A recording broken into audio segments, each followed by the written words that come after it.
Rutherford Issues with Bryan Barrett on FM 101.9 and AM 1450 Murfreesboro, FM 100.5 Smyrna. Listen and watch at WGNSradio.com. All right, give this another go. I think I'm seeing that I've got audio settings going there to James Price of the Better Business Bureau. Our show is brought to you by our friends at Middle Tennessee Electric. Stay current with the Plugged In podcast from MTE. Hear expert interviews and EV news. EV news. That's right. MTE.com/plugged in. James, good morning to you, sir. Good morning, Brian. How are you doing today? Doing good. Doing good. You know, I have no idea why the sound system changes, but it did. Here we go. But we're here now. And, that was a DIY job I just did. I just did a do-it-yourself tech thing. Well, which is what we're talking about today. Yeah, but home maintenance, I don't know about that. So we're going to kind of talk about, DIY, do-it-yourself home maintenance, or hiring a professional. You've got some things that maybe we should consider when doing that. Yeah, there's a lot of people out there who think that everything that goes wrong with their house, they can fix everything. And there are certain things that you should just get a professional to do. I go back to years ago. I was in high school, and my dad wanted to take down a pecan tree in our yard, and we thought we would do it ourselves. And we thought we had it all right, and we cut off one of the limbs, and it was a pretty big size one, and it hit the ground flat, and then rolled over right on the air conditioner. Oh no! So what we saved in tree service more than cost us time and time and again over for having to replace the air conditioning unit outside.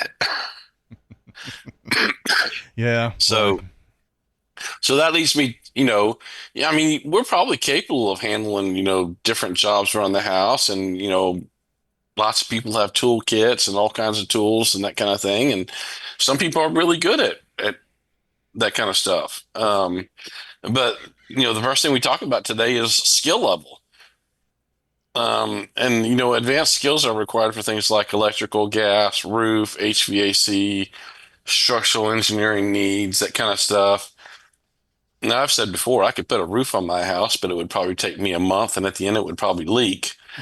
I mean, these roofers that know what they're doing, they come out and they do it in a day, and it looks perfect and awesome. And it's like, yeah, that was probably a smart move letting them do it, Yeah, they always amaze me at how fast that, it's like one hit of the hammer and the nails through. I mean, it's crazy how fast they go, and it's really interesting to watch. But yeah, that's not something I think I would write a test. Well, now you got those pneumatic nail guns, True. So it's just pow, pow, pow, pow, pow, pow, Yeah. So that saves even more time. So, the first thing is, do you have the skill to diagnose the project and perform the necessary maintenance? They say if you have a problem, half the job is diagnosing the problem correctly. Not just diagnosing the problem, but diagnosing it correctly. Right. There's another word in there that people tend to forget. And then there's stuff like electrical that, you really need somebody certified to do that to, could lead to shock or fire or, worse. Gas appliances, roof repairs, somebody came up, got a new gas stove, and it's like, all right, do you want to have somebody put this? Oh, no, I can do it myself. And then you see a house explode on TV, and you go, oh, yeah, maybe I'll let somebody come in and do that for me, So if you don't know how to handle the job or know how to do it safely, personally, don't think about it. I mean, you can always go to BBB, look up an accredited business, and actually get several quotes. You could go to BBB and you can do a request a quote to 3 or 4 businesses and get businesses to get you a different quote. And if it's about saving money, do a little bit of homework. The second biggest thing is, of course, a safety risk. Many tasks require extra precautions and safety measures. We're going to go back to the roofing, think about what goes on there. Can you harness yourself in? If you took a fall, what would it look like? And then, of course, electrical and gas lines, you know, do you know what to look for? Are there certain things that uh, hazards that can come up that you may or may not know about? And the problem there sometimes is people think that they know what they're doing and they think they're doing a good job, but they don't know enough about the job that they're doing to realize that there's a hazard involved that they had no idea that was there. Um, so that brings us actually to number three, which is hazardous materials. And so, along with safety risks, things like mold remediation, biohazard work may require additional skill sets. You might even need a permit or a license or knowledge of regulations in your area that you don't have. You need to hire a professional. And I can tell you, there's some companies out there who they could do some of these jobs and they choose not to. Um, I know some of these cleaning services, they may or may not do biohazard cleanup, um, which, you just kind of think about what can go on in biohazard. And some people have done it for a while, and then they go, yeah, I just don't want to do that anymore. Yeah. It's just too hard on the people. So it takes skill and the safety measures and stuff. So hiring mold remediation, asbestos, lead, septic tank cleaning, pest control, chimney cleaning.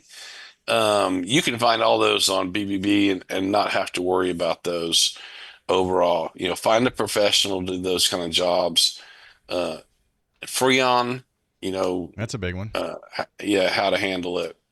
And so the fourth thing is, even if you think you can do it and you think you can get past that, do you have the right equipment? And do you have the specific tools, the machinery to get your job done?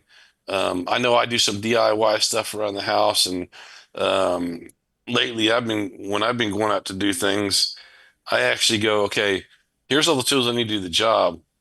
What if something goes wrong? What am I going to need at my disposal really quick? And some of those things I just kind of put in my tool belt or take out there with me. I don't necessarily ever use them, but I want to make sure that, if something did go wrong, I can grab that tool really quick. You don't have to go to your garage and find it and Yeah. that kind of thing. And professionals, they have all that stuff in their toolbox and their tool belt. And they're not using a made up tool. They're using the one that was made for the job.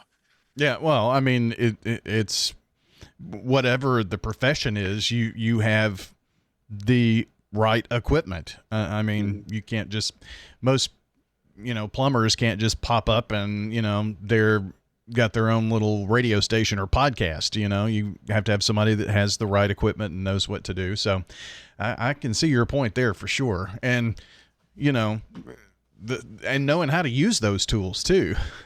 Oh, absolutely. I heard a story a couple of years ago about a guy who had called up a company to come out. I think it was like putting on a deck. And he says, well, how much are you going to charge to put this deck up? And he gave him a quote. He goes, wow, that's high. And he says, well, I can kind of come out and I can tell you what you need to do. And so he comes out and he goes, okay, the first thing you're going to need to do is you're going to need to make sure that the ground's level, and you may need some special tools to make sure that happens. You may have to for a concrete pad. Of course, you have to cut that out, put it on, and then start talking about the different tools that you would need to do that. Maybe a backhoe, this, that, and the other. If you do that, it's going to rent this and this, that, and the other. So if you want to do it yourself and buy all the tools or rent the tools you need, it looks like it's going to cost you twice what I quoted you. And he's going, well, I don't get that. It says, well, I do all these jobs and I have the tools, but if you're going to do it yourself, you're going to need to get them. And no, I'm not going to loan you my tools. Yeah. Either hire me to do the job or, because the other thing is that I don't want to loan you my tools for a couple of reasons. And one of the biggest ones is if you don't have it in the first place and you didn't realize you need it, you may not even know how to use it. Exactly. And then I'll get it back broken and then I've got to replace it. So long story short, the guy ended up hiring me and goes, all right, you just do it.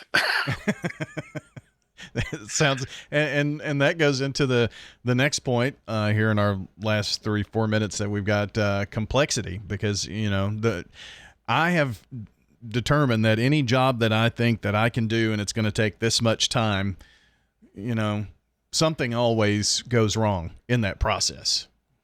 Oh yeah. Simple as replacing the battery in your car. And the battery in my truck went out a year or so ago, and I said I can replace the battery. So I went, got the battery, brought it back, put it in, and I'm just anticipating the whole time something's going to go wrong. Ended up putting it in. No, got it out, put it in, everything worked great, and I'm going, this is amazing. I got through a job, and I didn't run into something that was going to prolong the agony. But even a small project like that, you go in to do something.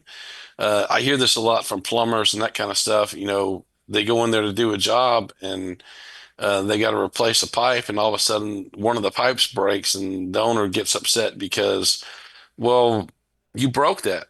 Well, no, not exactly. It's been there for so long that it was going to need to be replaced as well. And the same thing with auto mechanics is, you go to replace one thing, and of course, now that's working, but it costs something else to break because this is working like it's supposed to be. And I guess the duct tape came off of it that you put on there earlier. So, uh, you know, just the complexity behind the job, replacing an HVAC system, it's going to require electrical, ductwork, insulation, refrigerant, you know, hire a professional. You just let them do it. And then talking about the job length, how long it's going to take, think about all the time that you have to do it. Um, you might want to put in a new plumbing piece under your house. Well, you didn't feel, well, you got to crawl under there, and you get under the house and you realize you don't have the right tools or the length of pipe, and you got to come out and do it again. So the job takes 4 times longer than what you thought to in the first place. So, uh, if you're not used to doing it, just think about it. The job's going to take longer than a professional coming in and doing it. And a lot of times you hear this with professionals is they come in and go, "It took you 10 minutes to do that." Yeah, well, I do it every day. Yeah. This is what I do. You know, I'm telling you, it probably would have taken you more than a few hours or a week by the time you figured out everything that needed to be done. I anticipated the things that was going to happen. Cost and budget, you know, most people who choose to tackle home maintenance tasks themselves are probably they're looking to save money, but in many cases, there's a lot of costs involved that you don't know. We just talked about the tools and that kind of stuff. Or you do something and you damage it, like dropping a limb on your air conditioning unit or on the side of your house or something like that. Or uh, you're trying to fix the brakes on your car and you don't do it right, and the car starts rolling back out and hits the car across the street because you didn't have the brakes on, and so you cause damage to somebody else's. And then of course there's certifications or licenses that need to be done. If you ever get if you there's reasons why people need to pull permits, and even all contractors don't pull permits. I mean, you have to have a general contractor that can go out and pull those permits for people. And so there's a reason why you want a general contractor. And, the businesses with BBB, they're committed to doing those work ethically and get the job done. That's why, you can do multiple quotes from companies, even on BBB. And then a backup plan, you might not be thinking about mistakes, but what if a project doesn't go as planned? Do you have a plan B to cover injuries, setbacks, repair work? One of the things is if you decide to do plumbing for yourself, do you know where the main valve is to turn the water off if something doesn't go where it needs to go? Yeah. And so, I mean, the whole thing here behind DIY and hiring a professional, yes, there's things that people can do at home. And of course, there's people who've been in construction all their life and they can do all their own home stuff. Sure.